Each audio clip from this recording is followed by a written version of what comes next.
How's it going? My name is Patrick, and this is Balancing a Pole with Reinforcement Learning. So, what is the purpose of this project? So we're going to be using this environment you see to the left with this cart and this pole. So we're going to be trying to teach this cart in a 2D environment to balance this pole using Q-learning. So how does the model work? So, like I said before, we're going to be using reinforcement learning, a certain style called Q-learning actually, that says, okay, we have an environment and we have an agent that can perform actions. So it's going to observe the environment. It's going to say, okay, we're in this case. We're going to do this in this observation specifically. So in specific situations, it's going to do something random at first to see if it works, and eventually it's going to build up in its memory a table, a Q table, that's going to know what's the best option to do based on experience before. So eventually it's going to say, okay, we're leaning to the left, we should go left so we can kind of counteract the falling, things like that. So every activation function in the neural network are linear in shape. So what I mean by that is the last activation function is just linear, and all the rest ones before that are relu.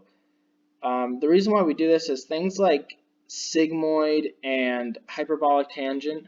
At least what I found is that they squish the numbers at the end of it, and it doesn't really work out nicely with the learning we're trying to do. Mean squared error is the loss function, and atom is the optimizer.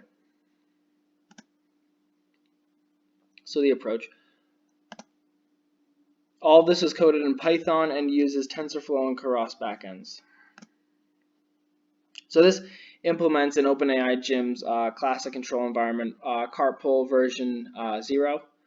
That's the one you saw in the slides previously with the cart and the pole on it. So these environments that OpenAI Gym creates are kind of specifically for this type of learning. We have an agent, we have a simple environment, and the agent can't do too many options. The options here are either go to the left or go to the right. So it's pretty perfect for just a small Q-learning project. So the learning rate here, denoted by alpha, was changed to a function of how well the model's doing.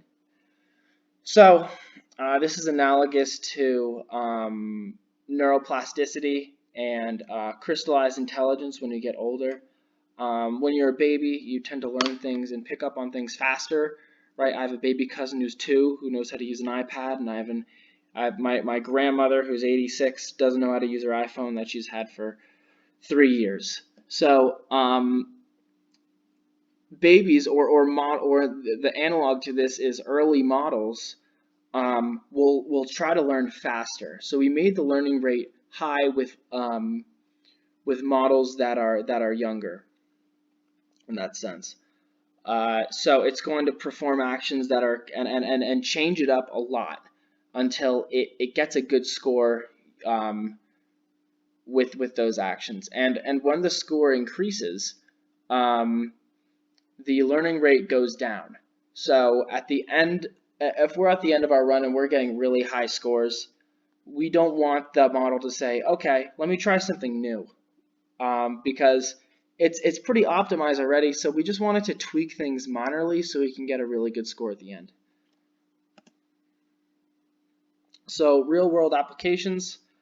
So the stabilization of structures, you can see in the GIF here that the one with the correcting foundation here doesn't really wobble at all, and you really wouldn't feel any shaking and something like that.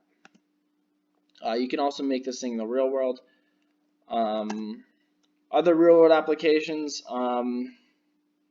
that are more general with reinforcement learning are things like self-driving cars. All self-driving cars basically use reinforcement learning. Assembly machines do, and so much more in robotics. Robots are a perfect example of this because they are an agent. They're in the real world, the environment, and they can perform actions, right? So we give them a scoring metric, and they just test it out, and they try to increase their score, and they eventually are able to do things that we wanted them to do. So a lot of robots and a lot of robotics tend to use reinforcement learning models. Okay, so I'll be back in a second when the demonstration is over.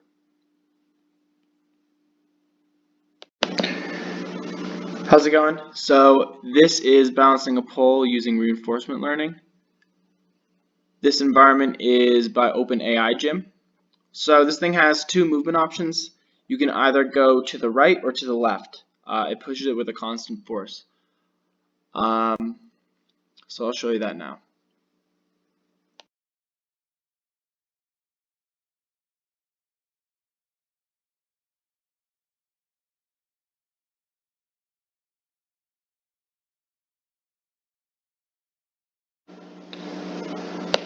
Alright, so here is where the model is instantiated. This is where all of the training is, and here's where we run it. So it's training now. So we will see it train, and then I'll skip ahead and I'll show you what it looks like when it's fully trained.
Here are my citations. Thank you for watching.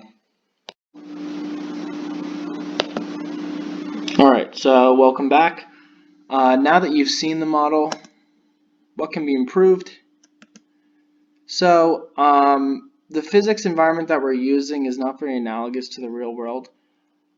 Because it's in 2D, there's nothing like air resistance stopping it, no friction, none of this.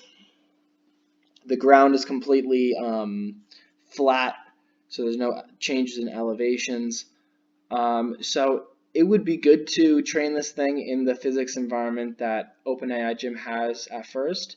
But if you want to get this thing in the real world and you want it to really work, I'd suggest maybe training it there as well. Right, like I said, the dimensions of the environment can be expanded upon. It's only 2D. Real world is 3D. And also, the model sometimes does not learn to balance, but more learns to maximize its time to take for the pole to fall. What I mean by that is that it just kind of, it doesn't necessarily balance it. It kind of shifts its weight to one side and then tries to ride that pole all the way till the end. So it doesn't really, some training cycles it doesn't learn to really balance. It just learns how to maximize the score, and yeah. So here are my resources, so thank you.